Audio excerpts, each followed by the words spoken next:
आज की इस कक्षा में हम पढ़ने वाले हैं सप्तमी कक्षा की संस्कृत पाठ्य पुस्तक रुचिरा का द्वितीय पाठ। पाठ का नाम है दुर्बुद्धि विनश्यति। इस पाठ का आज हम प्रथम भाग पढ़ेंगे और इस भाग में सामान्य परिचय के साथ साथ हम कथा का अध्ययन करेंगे। तो आइए पाठ का परिचय प्राप्त करते हैं। पंचतंत्रम यह एक ग्रंथ है।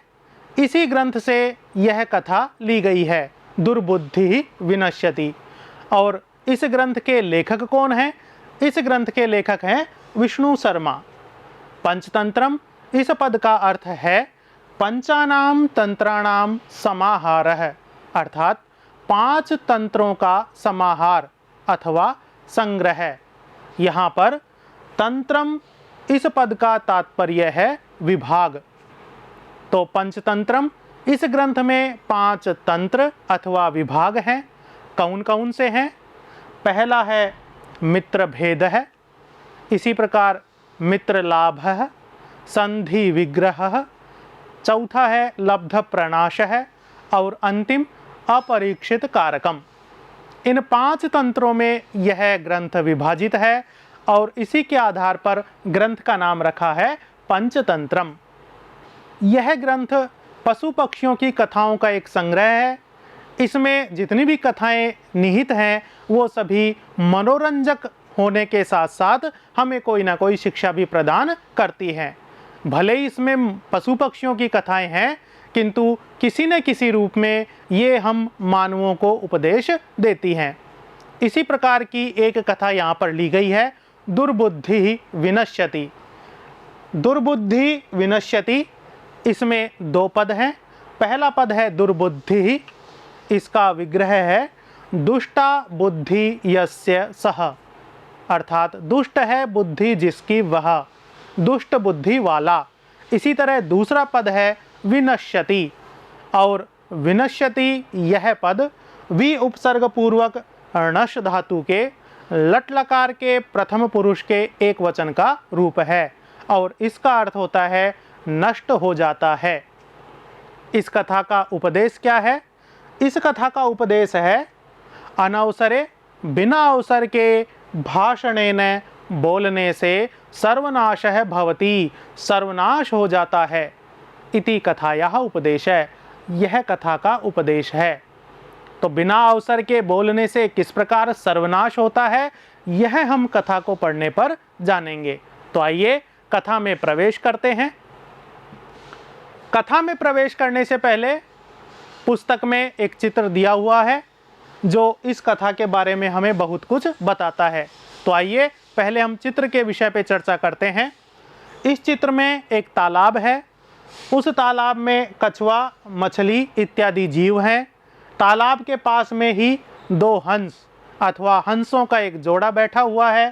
पास में प्रकृति का चित्रण है, पेड़ पौधे पहाड़ इत्यादि दिखाए गए हैं और तालाब के पास में ही कुछ व्यक्ति खड़े हैं जो कि मछुआरे हैं, जलीय जीवों को पकड़ने वाले हैं। तो ये तो हमें चित्र देखकर समझ में आ गया कि कथा जो है वो जलीय जीवों से और मछुआरों से संबंधित है। तो आइए कथा को पढ़ने पर जानते हैं कि यह कथा हमें क्या उपदेश देती है। यहाँ पर एक गद्यांश दिया हुआ है। अस्ति मगध देशे फुल्लोत्पल नाम सरः, तत्र संकट विकटौ हंसौ निवसतः, कम्बुग्रीव नामकः तयोः मित्रम् एकः कूर्मः अपि तत्रैव प्रतिवसति स्म। यह गद्यांश है। इस गद्यांश का अर्थ करने से पहले हम जानते हैं कठिन पदों का अर्थ। सरः, इसका अर्थ है तालाब, और यह रूप सरस इस नपुंसकलिंग शब्द के प्रथमा विभक्ति के एक वचन का रूप है। कूर्मः, इसका अर्थ है कच्छप अथवा कछुआ, और कूर्मः यह रूप कूर्म इस पुल्लिंग शब्द की प्रथमा विभक्ति के एक वचन का रूप है।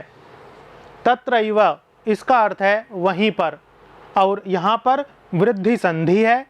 विच्छेद करने पर तत्र एव, यह 2 पद हमें प्राप्त होते हैं। अब हम गद्यांश को जानते हैं। अस्ति है। मगध देशे, मगध देश में, फुल्लोत्पल नाम सरह, फुल्लोत्पल नाम का तालाब। मगध देश में फुल्लोत्पल नाम वाला सरह तालाब अस्ति है। इस वाक्य में देखिए एक विशेष आपको ध्यान देने वाली चीज है, वो क्या है? अस्ति, यह क्रियापद है और इस क्रियापद का वाक्य के प्रारंभ में ही उपयोग किया गया है।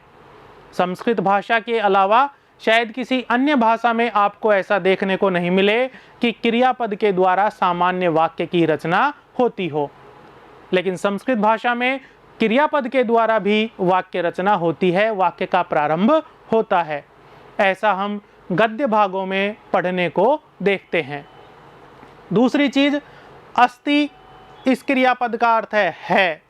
इतना कहते ही हमारे मन में बहुत सारी जिज्ञासाएं जन्म लेती हैं। कौन है, कहाँ है, कैसा है, क्या है इत्यादि।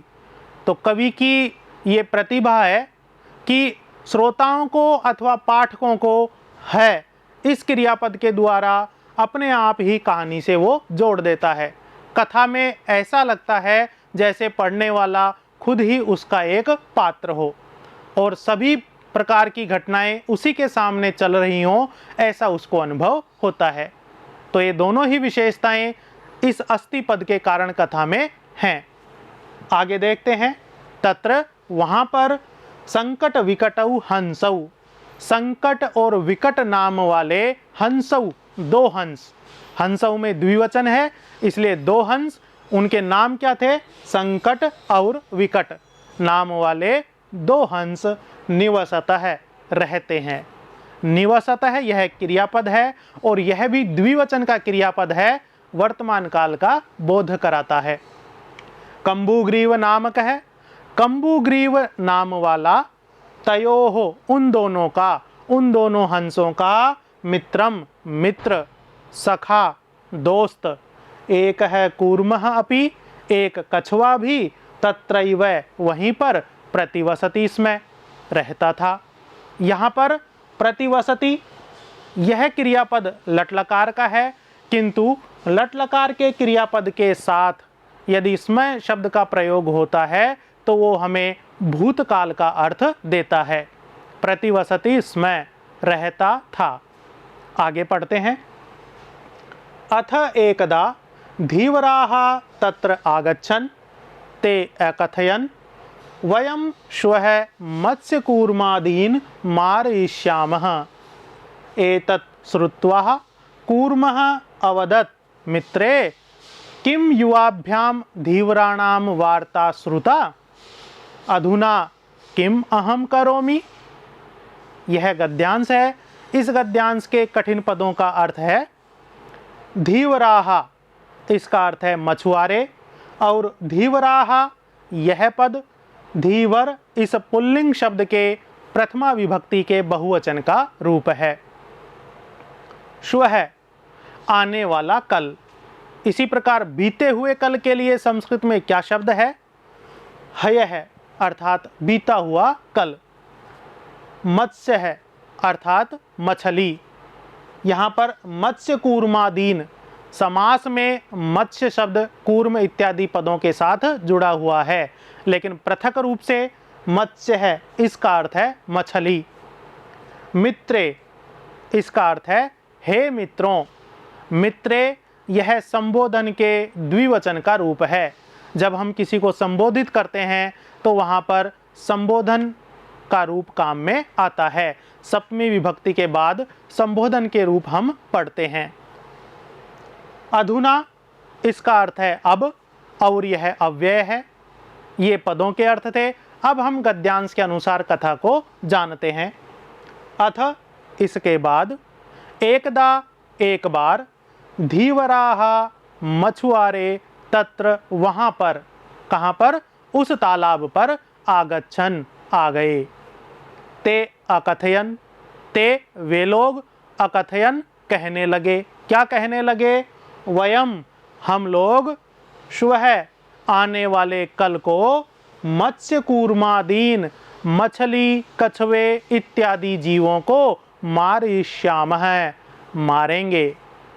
एतत् श्रुत्वा, यह बात सुनकर, कूर्मः अवदत्, कछुआ बोला।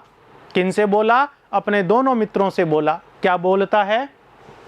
मित्रे, हे मित्रों, किम, क्या, युवाभ्याम, तुम दोनों ने धीवराणाम वार्ता, मछुआरों की बातें, श्रुता, सुनी?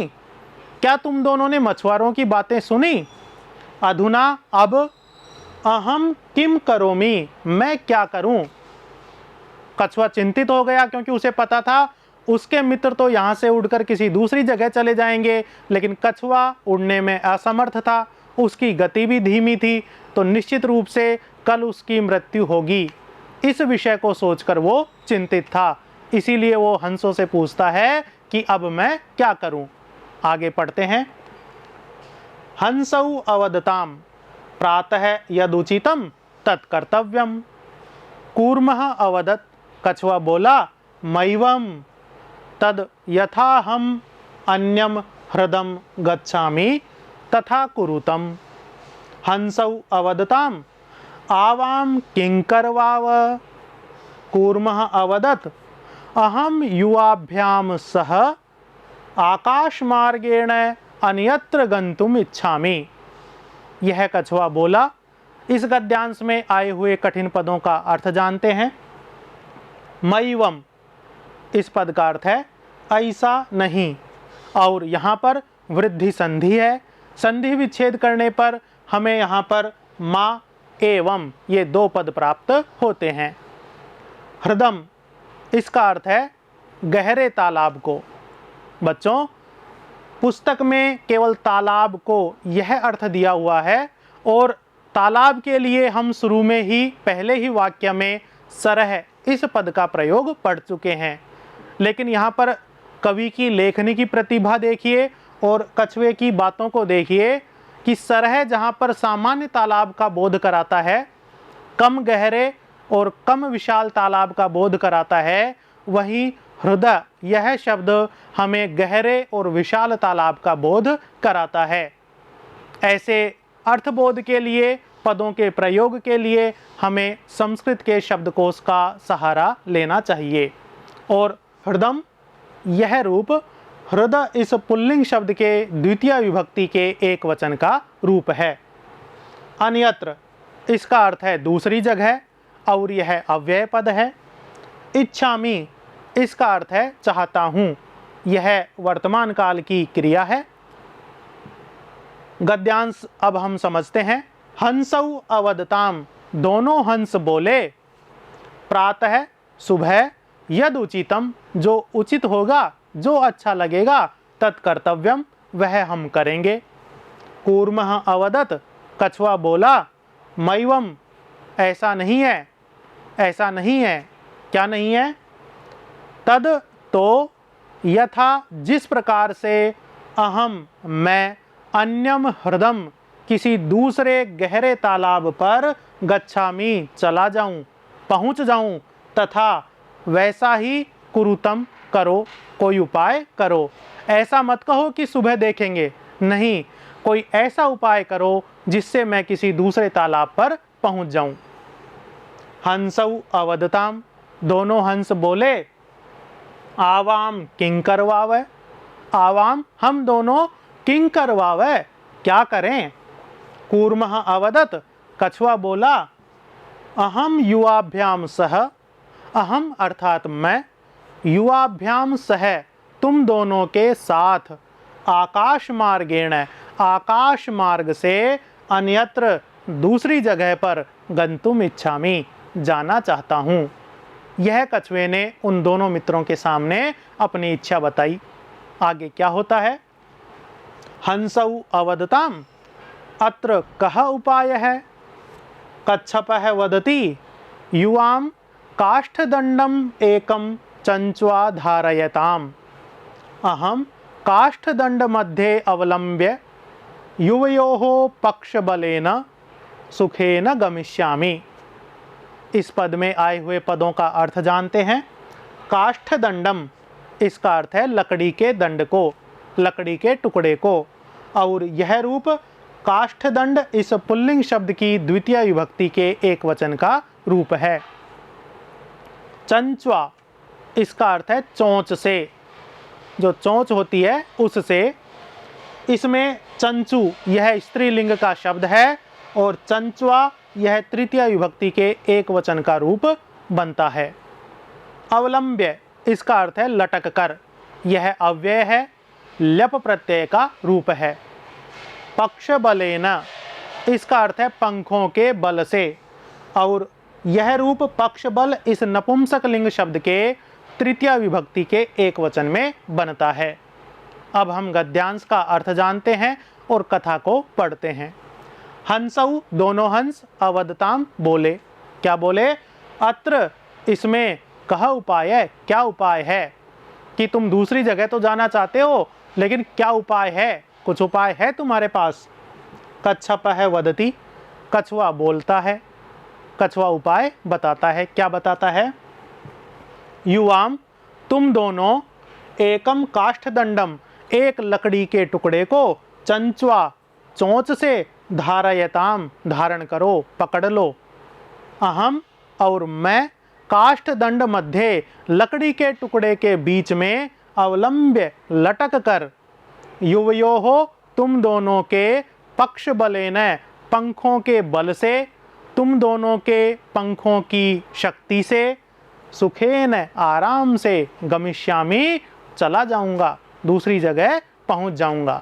ये कछुए ने उपाय बताया कि तुम एक लकड़ी के टुकड़े को दोनों चोंच से पकड़ लेना और मैं उस लकड़ी के टुकड़े के बीच में लटक कर तुम्हारे साथ साथ उड़ता हुआ किसी दूसरी जगह पर पहुंच जाऊंगा। तो विद्यार्थियों, ये कथा का आधा भाग है। अगले वीडियो में हम कथा को और पढ़ेंगे।